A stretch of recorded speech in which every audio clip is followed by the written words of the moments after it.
What we've realised is that with global temperatures rising, with water becoming more scarce, with increasing inequality in the world, that represents a challenge for us as a business, as well as for our consumers and for society as a whole.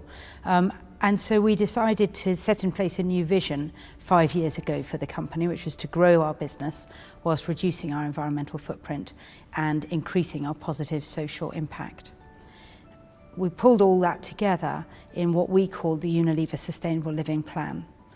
And the Unilever Sustainable Living Plan has 3 big goals. The first is to help more than 1 billion people to improve their health and well-being. The second is to halve the environmental footprint of our products. And the third is to enhance the livelihoods of millions of people across our value chain. So we put that in place 5 years ago. 5 years on, we've made some progress in some areas. We have found other areas challenging, and we've learned a great deal.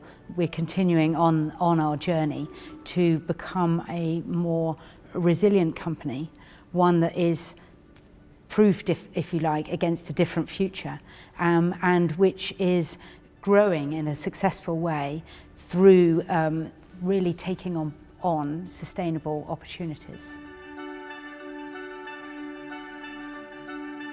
For Unilever, measurement is really important. We find that when we measure the right things, it allows us to understand where our priorities lie, because we understand then what really matters to us, what's material. So I'll take the example of our environmental footprint analysis. We've taken 3,000 products out of our total portfolio, understood what impact they have on greenhouse gases, water and waste across the life cycle, and then put that together so that we can look at that in terms of what's Unilever's product footprint, if you like. That allows us then to focus on the areas that are really material. And that's just one example.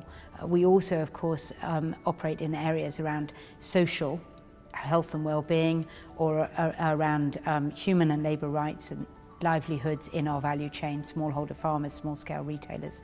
When we measure the interventions that we make, it allows us to learn for ourselves what's worked and what hasn't worked. Of course, with the Sustainable Development Goals coming along, we are finding that we can really approach the areas that are important and relevant to us as a business and are part of, if you like, the world's to-do list of tackling poverty and climate change. The KPIs under the SDGs are going to be really helpful for us to orient ourselves around so that we know the direction that we should be going in.